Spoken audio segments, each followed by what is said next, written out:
Sumainyo ang Panginoon. At sumaiyo rin. Ang mabuting balita ng Panginoon ayon kay San Juan. Papuri sa iyo, Panginoon. Noong panahong iyon, sinabi ni Jesus, "Nakikinig sa akin ang aking mga tupa. Nakikilala ko sila at sumusunod sila sa akin. Binibigyan ko sila ng buhay na walang hanggan, at kailanmay di sila mapapahamak. Hindi sila maaagaw sa akin ninuman. Ang aking Ama na nagbigay sa kanila sa akin ay lalong dakila sa lahat, at hindi sila maaagaw ninuman sa aking Ama. Ako at ang Ama ay iisa." Ang mabuting balita ng Panginoon. Pinupuri ka namin, Panginoong Hesukristo. Isang magandang umaga po sa inyong lahat. Magandang umaga po. Muli, Happy Mother's Day sa lahat po ng mga nanay na naririto, maging sa mga nanonood sa online. Ngayong ika-4 din ng linggo ng Pasko ng muling pagkabuhay, at tinatawag natin itong Linggo ng Mabuting Pastol. Sabihin nyo nga po, Mabuting Pastol. Mabuting Pastol. At mahalaga din po na mapagnilayan din natin dahil isang araw na lang ay pipili na tayo ng mga pastol. Pag sinabing pastol, sila ang mga tagapag-alaga ng mga tupa. So pipili tayo ng mga pastol na magiging tagapag-alaga ng mga kawan, na magiging tagapag-alaga ng mga mamamayan sa ating bansa.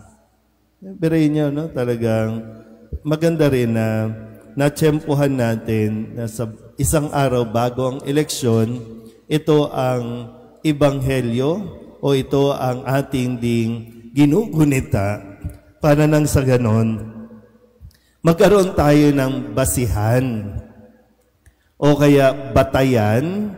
Paano nga ba tayo pipili? Paano nga ba kayo pumipili? Yung iba ba nakatanggap na? May sobre na? Wala pa? So nagdadasal kayo, sana mamayang gabi. Ganyan, no? Kasi parang ginagawa nga nating normal na okay lang. Huwag na tayong mag-isip, di ba? Huwag na tayong mag-aksaya ng panahon basta kung sino ang magbibigay ng sobre, ng mga envelope na may lamang, depende sa pagkilala nila. Ito, kaya na ito, pwede na itong lugar na ito. 500 lang, kaya na nating makuha ang mga tao dyan. Dito, medyo mataas-taas, 1.5 dito. Sa probinsya nga, grabe din, no? Probinsya yun, ha? 6,000, 4,000. So, pero ano nga ang kinahihinatnan kasi ginagawa natin, ganyan na lang ang paraan ng pagpili. Kaya nga maganda rin makita, ito bang mga magiging pastol ng ating pong lipunan, magiging pastol ng ating bayan, ito ba talaga ay pinili ng Diyos o ipinilit natin na maging pastol sila? Kasi hindi tayo pwedeng lagi na lang magrereklamo. 3 taon, 6 na taon, 9 na taon. At hindi pa makukontento, pagkatapos ng posisyon, lilipat sa ibang posisyon. Pero ang sabi, gusto lang naman nilang maglingkod. Tama naman, maganda naman yung hangarin. Kaya kailangan natin ipagdasal at kailangan natin ipinagdadasal. Ito bang mga itong pastol na ito ay mabuti? Kasi 2 uri ng pastol. Isang mabuting pastol at isang upahang pastol. Na pag sinabing upahan, ay kita lang yan. Kaya kailangan, hanap buhay lang ito. Na kaya sila gustong maglingkod, siyempre, malaki kita May kita. Pero pag sinabing mabuting pastol, ay titingnan, yung mga senior dito sa gagalangin, kailangan talaga ng suporta. Yung mga matatanda dito, yung mga nanay dito, lalo na, no? Yung mga nabiyuda na talagang kailangan ng suporta, kailangan ng tulong. At itong mga pastol na ito na kung sila ay mabuti, talagang magmamalasakit sa kanila pong nasasakupan o sa mga ipinagkakatiwala sa kanila. So, kala nyo, hindi na naman connected. Kala nyo naman, si Father, no? Namumulitika na naman si Father. Hindi, ito talagang binigay sa atin, eh. Ito yung mga gabay na dapat natin hindi binabaliwala. Kasi, no, kung titingnan natin sa mga ipinahayag dito, kilala ba talaga tayo ng mga tupa? Kilala ba talaga ng mga pastol ang mga tupang ito? Babad ba sila? O ngayon lang bumabad? Yung iba nga, naghahabol pa kagabi para lamang magpakilala, para makilala. Parang baliktad nga ang nangyayari, no? Ang mga tupa ang kumikilala sa kanilang mga pastol. Samantalang ang mga pastol, hindi kilala ang kanyang mga tupa. Sabi ni Jesus, ang mabuting pastol, kilala ko sila. Nakikilala ko sila. At dahil nakikilala ko sila, sumusunod sila sa akin.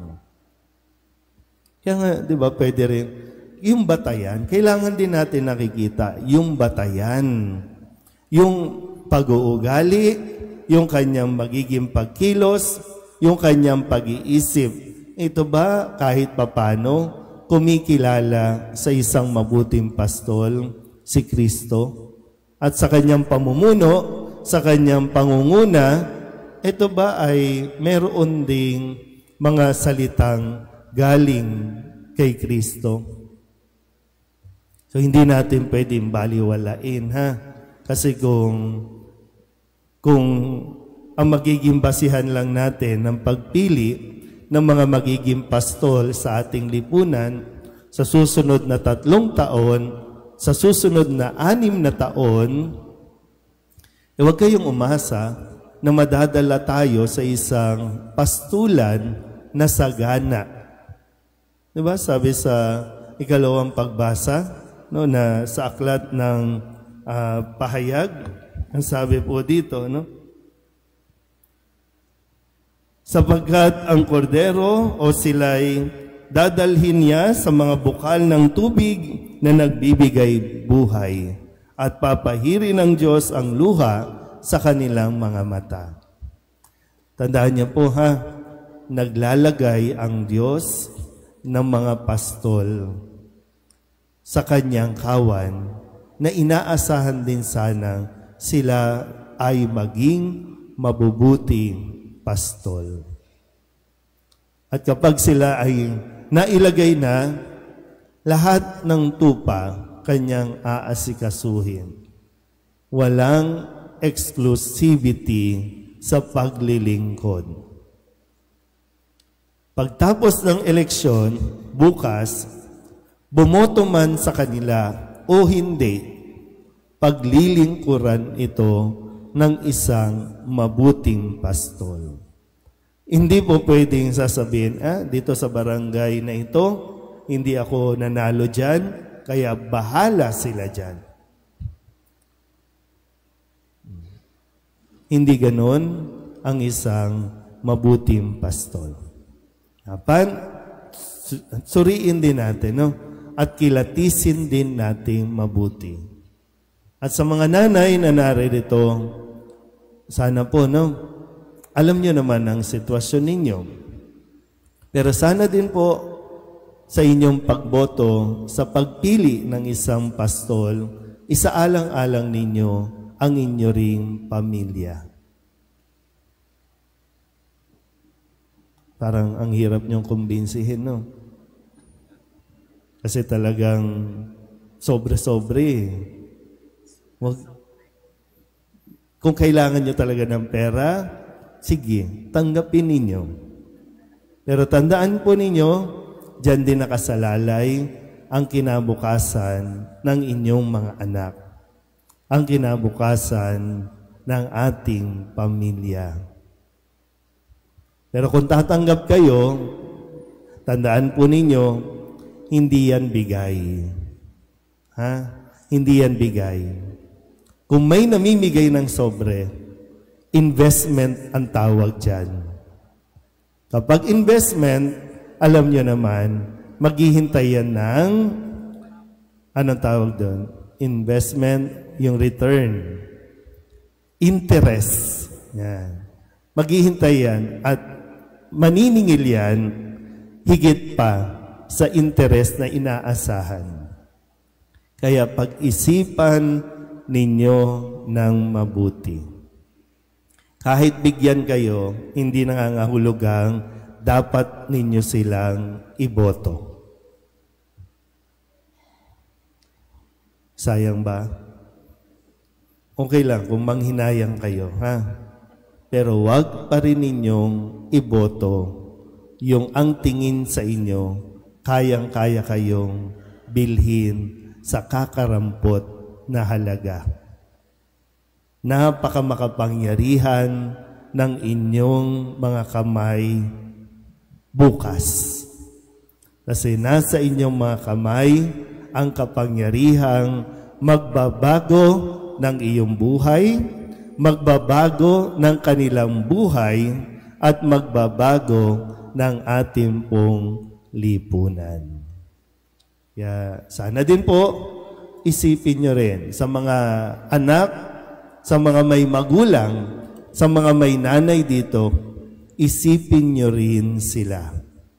Kasi tumatanda na sila, nangangailangan sila ng suporta. Pagkalinga, kailangan nila ng ospital, kailangan nila ng gamot, kailangan nila ng pangangailangan nila na dapat ito tinutugunan ng mga binoboto natin dahil sila ang inaasahan nating magiging mga mabubuting pastol sa ating lipunan. Amen? Happy Mother's Day po sa inyong lahat.